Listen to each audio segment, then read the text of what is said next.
Hey, Marsh, you ever seen Bubba HoTep? No, but I really can't have to go to work right now. Uh-huh.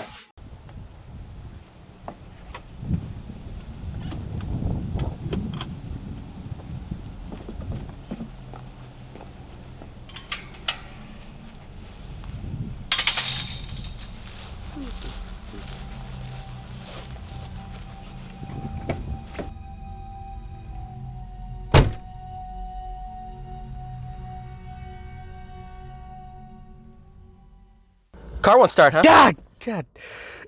I haven't even tried it yet. Oh, I'm sorry. Go ahead. Car won't start, huh? Why won't my car start, Travis? You know, on a completely unrelated topic, I've heard that spark plugs are very important to a car's health. And what would it take for spark plugs to magically appear? Hey, Marsh, have you seen Bubba HoTep? Shit. So you're saying it'd be faster for me to watch an hour-and-a-half movie than to walk to work? You know what? I think you're right. Let's get this over with. Yeah.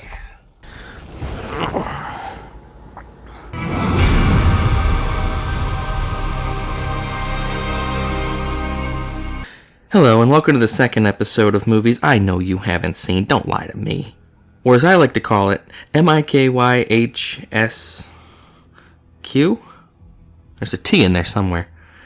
My name is Travis Kyler, but I'm sure you don't care about that.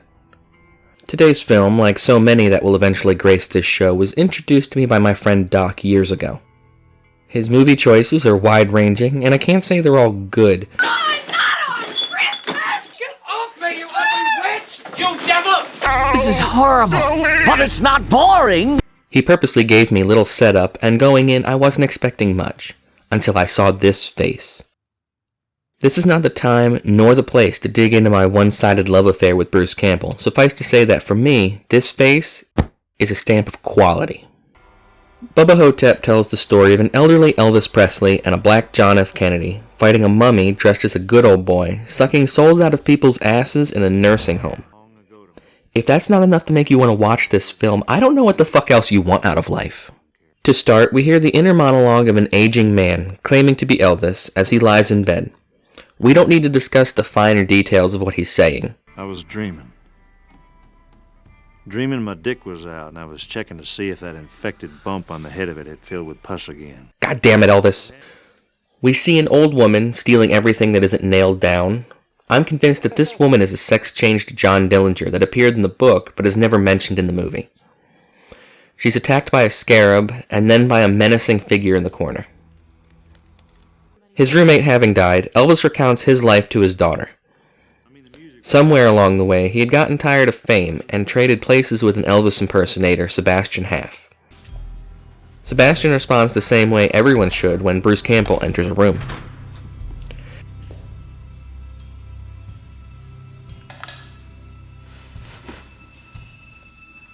They make the switch, and Elvis falls back into a life of freedom until he throws his hip out while taking care of business, and falls off the stage and into a coma.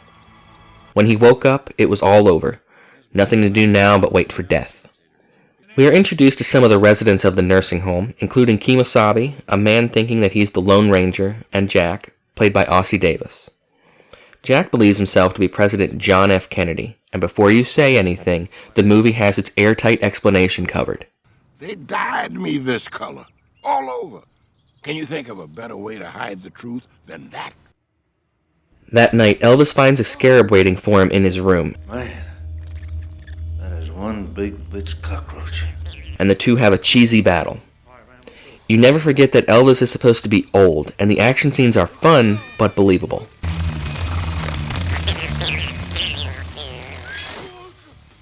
Even a big bitch cockroach like you should know. Never, but never fuck with the king. After frying the big bitch cockroach, he hurries around the building looking for someone to help, and comes to Jack's room and finds him on the floor. While helping him up, Elvis sees a mysterious scar that lines up with where Kennedy was shot, and he begins to believe. The two discuss a scuttling creature that Jack saw until the administrator comes and puts them to bed. The next day, thinking about his battle the night before and the adrenaline that came with it, Elvis gets a life-affirming erection. If you know what I mean. Not really. I don't think anybody does. It's sad. Jack wakes Elvis up with some of the funniest graffiti put to celluloid. Top line translates roughly into Pharaoh gobbles donkey goobers, and the bottom line, Cleopatra does the nasty. And Jack recounts the night before. He had me on the floor and I had his mouth over my asshole. They go out of their way to suggest that any hole will work, so I have to believe that Bubba HoTep just prefers the asshole to do his sucking from. The Everyday Man or Woman's Book of the Soul by David Webb. The Everyday Man or Woman's Book of the Soul. That title is so long I forgot the beginning.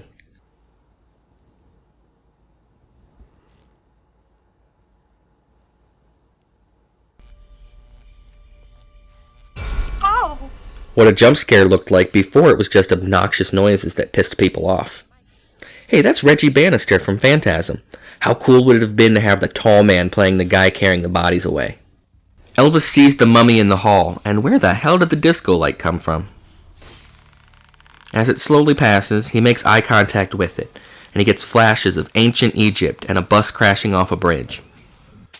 Kemosabe is seen scaring the mummy away with his toy guns. Elvis can't get a payday candy bar, but this guy gets to keep real gunpowder caps for his guns. Kemosabe dies of a heart attack from all the excitement, but it saved his soul and the soul of his roommate. His dramatic death is immediately undermined by playing a cartoon sound effect as they catapult Kemosabe into the bushes.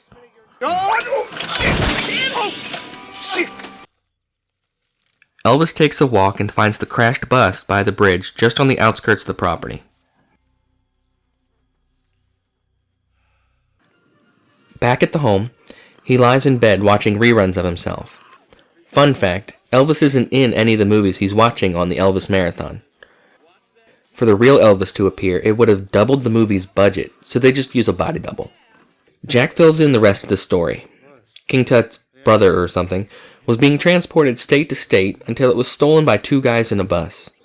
They were hit by a big storm and the bus went over the bridge where the sarcophagus was cracked open.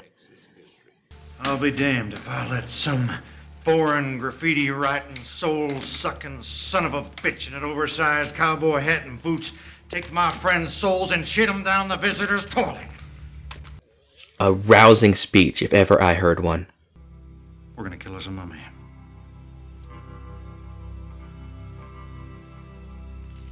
That's kind of rude, hanging up before giving him an answer. The plan is to wait by the creek bed and light Bubba up before he can do anything about it, then say the magic words. The plan immediately goes to shit when Jack falls asleep and Elvis is caught off guard while going to wake him up. Don't make me use my stuff on you, baby.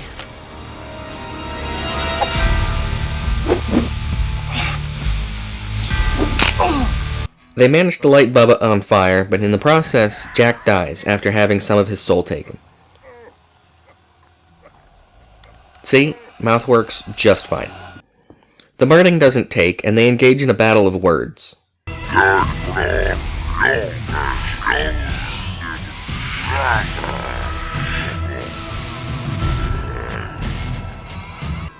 Elvis uses Jack's wheelchair to ram Bubba, and they take turns punching each other until they run off the embankment. For this scene, they used a doll on the wheelchair, and in this shot, you can see the doll's head fly off. Elvis is impaled on a stick on the way down. After a brief scuffle, Bubba HoTep is set on fire again, and it works this time. For some reason. Releasing the souls and killing the mummy. Elvis dies of his wounds, but accepts his life and passes away as a hero, getting a message from the other side.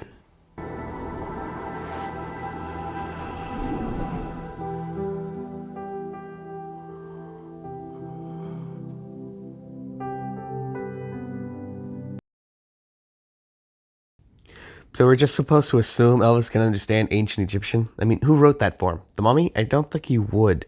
And JFK can speak English. What's the rule on the remote, Marshall?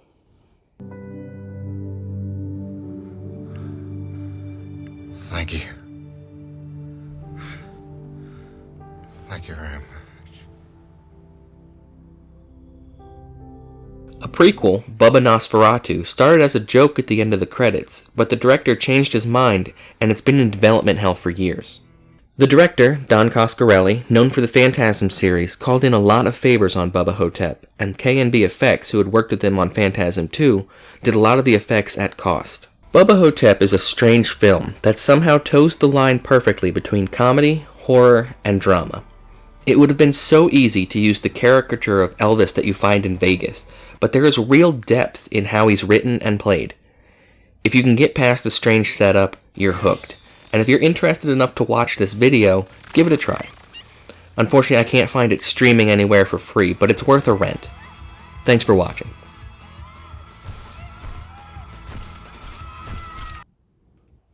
So what'd you think? Yeah, that was a great vampire movie. Go to work. I called off like an hour ago. No. Have you seen